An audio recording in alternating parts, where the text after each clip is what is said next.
어느 인생이든지 간에 후회 없는 인생은 없는 것 같아요. 누구든지 다 후회를 하면서 살고, 또 앞에 설교하는 목사지만 저희들 후회할 만한 시간이 없었겠습니까? 이 남자 이 여자 만나지 말았어야 되는데 라는 등의 제 얘기는 아니고요. 그때 뭐가 눈에 씌어서 그랬지 후회되는 경우도 많고, 또 그때 그 집을 팔지 말았어야 되는데 후회된다는 것도 있고, 세상 사람들은 후회해도 이젠 늦었다, 소용이 없다 이렇게 말하지만, 우리 그리스도인들은 후회가 전진을 이루게 해요. 앞으로 나아가기 위한 뒷받침이 됩니다. 이스라엘 백성이 가데스 바네아라고 하는 곳에서 정탐꾼을 보냅니다. 12명 가운데 10명이 정탐을 하고 돌아와서 부정적인 보고를 하죠. 불만을 늘어놓기 시작했습니다. 그곳에 거인이 살기 때문에 우리가 가면 다 죽는다, 갈 수 없다, 이런 하나님께 반기를 10명의 정탐꾼이 들었습니다. 이 일 때문에 후퇴합니다. 다시 광야로 40년을 그곳에서 지내게 되죠.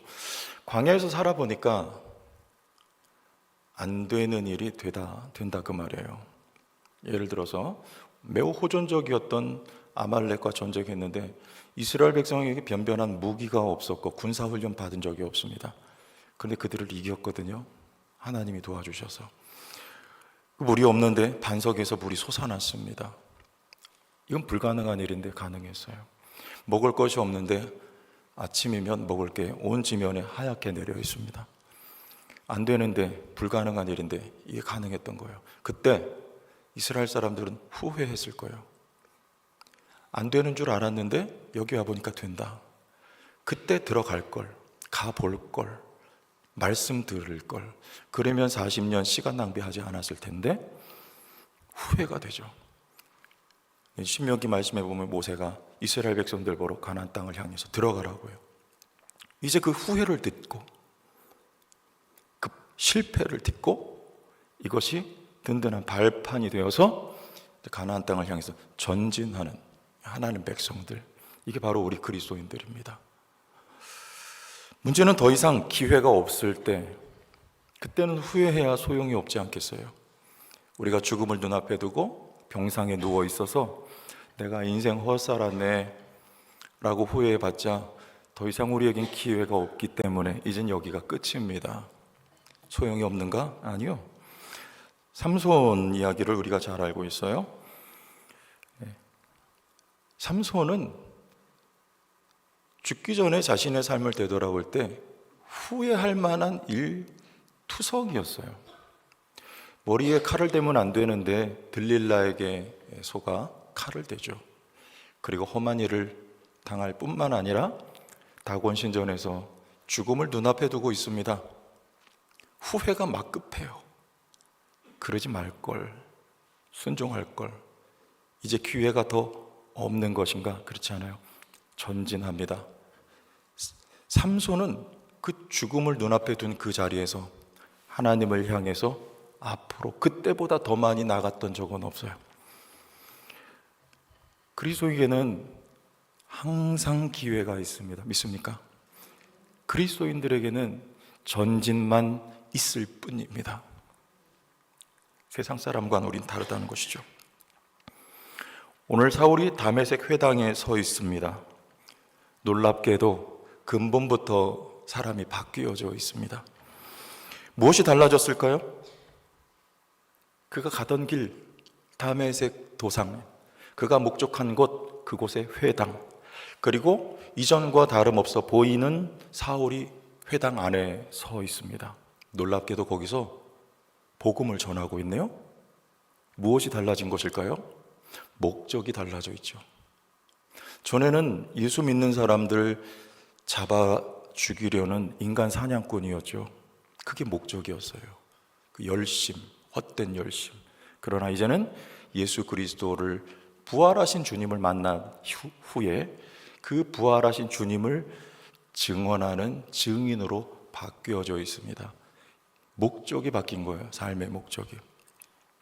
목적이 달라지면 가진 모든 것을 그 목적을 위해, 목적에 맞게 사용하죠. 사울의 열심, 그 서신서에서 말합니다. 이전에는 헛된 열심, 그러나 이제 교회를 위한 열심으로, 열심은 똑같지만 목적이 바뀌어서 그 열심이 쓰여집니다. 그가 가진 지식, 가말리엘이라고 하는 최고의 선생에게 배웠어요.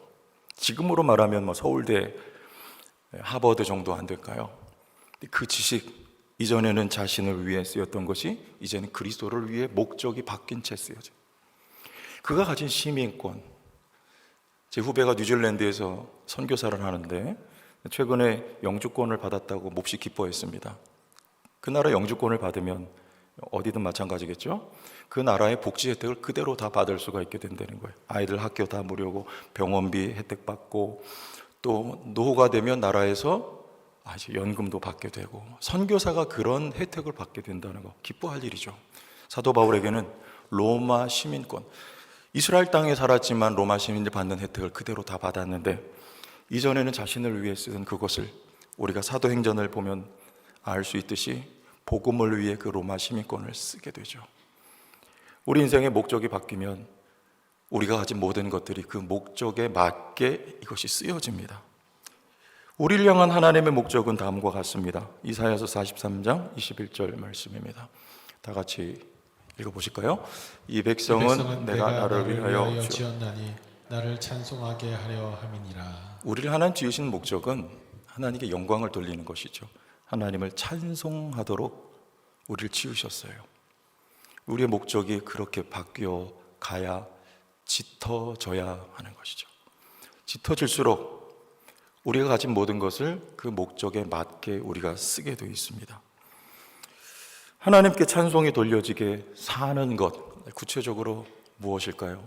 하나님 에덴 동산에 실과를 두셨습니다. 그 누구 먹으라고 지었습니까? 아담 한 사람뿐일까요? 아니죠. 하와, 또 아담과 하와에게 자식이 있었습니다. 몇이 있었을까요? 우린 둘이라고 알고 있지만 아마 그 이상인 것 같아요. 가인이 있었고 아벨이 있었고, 성경에는 없지만 더 많은 이들이 있었습니다. 그래서 가인이 누가 나를 죽일까 두려워했다는 말씀이 있어요. 아벨과 가인 외에 누군가 생존하고 있었다는 뜻이죠. 성경은 일반 역사가 아니고 구속사적 목적으로 쓰여졌기 때문에 아벨과 가인만 등장을 하는 것입니다. 여튼지 간에 이들 모두가 그 동산의 실과를 나눠 먹게끔 하나님이 주신 것입니다. 하나님 목적대로. 그때 하나님께 찬송이 돌려지게 우리가 살아갈 수 있는 거 아니겠어요? 여러분, 옆에 과일이 있는데 이거 다 누구 먹습니까? 궁금하지 않으세요? 궁금할 것 같아요. 저거 누가 먹을까? 물론 저에게도 주셔서 감사하고 우리 교육자들에게도 나눠주시고, 작년 같은 경우는 우리 은퇴하신 원로 장로님들, 은퇴 장로님들께 나눠드렸어요. 그때 그날 저녁, 다음 날에 저에게 메시지가 와서, 목사님 감사합니다.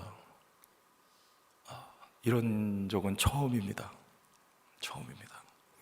감사를 표하시더라고요. 올해는 이거 어떻게 할까요? 아이디어 좀 줘보세요. 아이들에게 나눠줄까요? 네. 아니요? 아이들이 복 받는 길은요, 어른 섬기는 거를 가르치는 거예요. 믿습니까? 어른 섬기는 거를 보여줘야 이 아이들이 자라서 어른을 섬길 줄 알게 되고, 그리고 복을 받습니다. 여러분, 삶의 목적이 바뀌는 거죠. 우리에게 주신 것, 하나님 왜 주셨을까요? 하나님께 찬송이 돌려지게끔 여러분, 우리가 그거를 써야 될 줄로 믿습니다. 이런 사람과 하나님은 하나님의 목적대로 살기 위해서 몸부림치는 사람을 하나님이 또 그가 가진 것을 쓰신단 말이죠. 여기 놀라운 일이 일어나요. 잘 알고 있는 보리떡 5개, 물고기 2마리. 제 상상입니다만 엄마가 아침에 너 들에 나가서 점심 먹으라고 싸준 도시락이에요, 그거. 이 작은 도시락 제자들이 요청합니다. 그거 줄래? 거절하지 않고 그거 내나요? 안 돼요. 그렇게 말하지 않았던 것 같아요. 내놨어요. 예수님 손에 들립니다. 그것이 놀랍게 쓰이죠. 5천 명 아니라 수만 명이 그걸 먹습니다. 여러분, 우리의 인생의 목적이 바뀌면 하나님이 우리를 지으신 대로 우리가 그대로 순종하며 살아가고자 여러분 가진 모든 것을 주님 손에 올려드릴 때 여러분 기적이 일어납니다. 할렐루야. 우리 성도교회 기적이 일어날 줄 믿습니다. 이 목적대로 우리 교회가 세워져 가는 거예요. 기적이 일어나요. 뭔가 의미가 있고 가치가 더해지고 보람 있는 인생, 여러분 이렇게 살다가 주님 앞에 가시길 바라요. 하나님의 목적에 붙들려 살 때 그렇게 살 수 있어요. 목적이 바뀐 인생, 영적 전진을 이루는 인생이 됩니다. 사도 바울 이전에는 나름대로 전진이라고 생각했지만 목적이 하나님께 바뀌자 이제 다메섹 회당에 서 있을 때 그의 바뀌어진 목적 가지고 있는 그는 영적 전진을 이룬 인생이 된 것이죠. 21절 중반을 보겠습니다. 21절 중반 보면 예루살렘에서 이 이름을 부르는 사람을 멸하려던 자가 아니냐. 이 회당에 서서 복음을 전하고 있는 사울을 바라보는 주변의 시선입니다. 의아스러워요. 놀랍습니다. 이전에는 혈안이 되어 교회를 멸하려던 사람이 어찌 그 그리스도를 전하고 있는가 하는 것이죠. 그런 사울의 지난 과거, 한마디로 어둠입니다. 이 어둠의 세월이 디딤돌이 되어 지금 바울은 전진한 거예요. 세상 사람들은 배경을 가지고 성공을 하려고 하죠. 배경이 너 누구야? 최 목사 배경이 누구냐? 누구냐? 뭐냐? 아니면 인물이냐? 어떤 인물이냐? 돈이냐? 아니면 학벌이냐를 등에 업고 성공을 꾀합니다. 사람들이. 하나님은 반대로 우리의 어두운 과거의 시간을 배경과 발판이 되게 만들어서 바울처럼 사울처럼 우리를 앞으로 전진하게 하시죠. 하나님의 놀라운 지혜입니다. 사람이 소위 어둠 속에서 살아가는 이유는 두 가지인 것 같아요. 첫째는 알지 못해서. 바울이 디모데 전서에 그렇게 말합니다. 우리 디모데 전후서는 바울의 말년에 쓴 편지 아니겠어요? 사랑하는 제자 디모데에게. 디모데야, 내가 과거에 그렇게 살았던 건 내가 알지 못해서였어. 알지 못해서였어. 스데반이 순교하면서 한 말이 주여 저들이 알지 못해서 지금 저럽니다. 용서해 주시옵소서. 우리가 알지 못할 때 어둠 속에 머무를 수가 있습니다. 첫째. 두 번째는 좋아서예요. 알지만, 나쁜 줄 알지만, 아닌 줄 알지만, 노름이 나쁜 줄 알지만 좋아요. 그러니까 노름 가운데 빠져 살아요. 돈을 탐하는 것이 바르지 않은 줄 알지만, 이성에 빠져 사는 것이 안 좋은 것인 줄 알지만 좋습니다. 그게. 그래서 거기 빠져 사는 거예요. 좋아서. 이 두 가지 경우 모두 모를 때, 좋아서 빠져 있을 때 하나님의 특별한 은혜가 필요합니다. 모를 때는 알지 못하던 사울에게 은혜가 임했습니다. 은혜가 필요한 거예요. 은혜의 빛이 비추어지자 자기 얻었던 과거 그 잘못이 깨달아졌습니다. 그 시간은 깨닫고 보니 내가 다시 발 담그고 싶지 않은 시간인 것을 절절히 깨닫게 되는 거예요. 또 두 번째 경우 하나님의 은혜예요. 이 좋아하던 것이 회의감이 들어야 돼. 하나님의 은혜 주시면 싫어집니다. 여러분, 관계에 회의감이 들면 어떻게 돼요? 꼴도 보기 싫어지죠. 그 관계 끝냅니다. 정 떨어지는 거예요. 마찬가지예요. 그 좋아하던 것 회의감이 드는 순간이 온다면 여러분 그것을 등 뒤로 하고 빛 대신 주님 앞에 다시 전진할 수 있게 돼요. 은혜가 있어야 돼요. 하나님의 은혜를 받아 지난 어두움의 삶이 얼마나 어긋난 삶이었는지, 하나님 말씀에 그 폐해가 얼마나 내 인생에 큰 피해를 준 것인지, 그리고 채울 수 없는 공허감만을 가져다 준 것인지 깨닫게 되고, 회의감이 들면 이제 비로소 영적으로 앞으로 그것을 뒤로 전진하고 뒤를 돌아보지 않고 다시 앞으로 전진하게 될 수 있도록 하나님이 우리에게 은혜 베푸시는 하나님이신 줄 믿으시기 바랍니다. 그래서 우리 모두에게 하나님의 은혜가 임해서 세상 사람이라면 지우고 싶은 그 시간이, 치워버리고 싶은 그 순간이, 이 시간을 배경과 디딤돌을 삼아서 의미 있는 미래를 향해 전진하는 성도들이 되기를 주의 이름으로 축원합니다. 여기서는 본문을 조금 들여다보죠. 21절을 보면 우리가 읽었습니다만 변화된 사울을 보고 의아해하는 눈초리. 23절을 보겠습니다. 23절. 여러 날이 지남에 유대인들이 사울 죽이기를 공모합니다. 한편에서는 사울을 바라보며 의심의 눈초리, 한쪽에서는 배신자 사울을 죽이기를 공모하는 이들의 무리. 그리고 26절. 심지어는 사울이 예루살렘에 가서 제자들을 사귀고자 하나 다 두려워하여 그가 제자됨을 믿지 아니하니. 예루살렘에 있었던 사도들조차도 그 변화된 사울을 신뢰하지 않고 있습니다. 사울의 편은 아무도 없어요. 사방의 적입니다. 이때 뭐라 말합니까? 22절을 찾아 다 같이 읽어보면 놀라운 표현이 나옵니다. 시작. 사울은 힘을 더얻어 예수를 그리스도라 증언하여 다메섹에 사는 유대인들을 당혹하게 하니라. 여러분, 사방이 원수로 진을 쳐져 있고 사울을 신뢰하지 못하는 상황이 펼쳐져 있는데 사울은 힘을 더 얻었다고 합니다. 무엇 때문일까요? 아마 사울은 다윗처럼 기도하고 있었을 것 같아요. 다윗은 뭐라고 기도했습니까? 시편 18편 1절에 나의 힘이신 여호와여 내가 주를 사랑하나이다. 어떤 배경입니까? 사울에게 맹추격을 당하고 있었습니다. 피신한 곳이 블레셋 지경이었습니다. 그러나 그곳에서조차도 다윗을 의심의 눈초리로 바라보는 대적이 위협하고 있었습니다.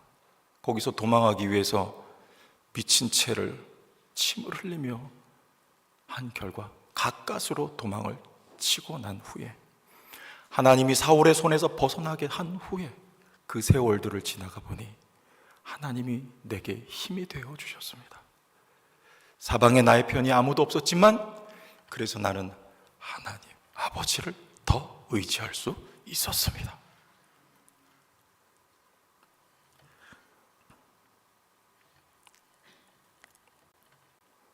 아마도 전에 제가 제 아버지가 일찍 소천하셨던 얘기를 설교 중에 한 적이 있는 것 같아요.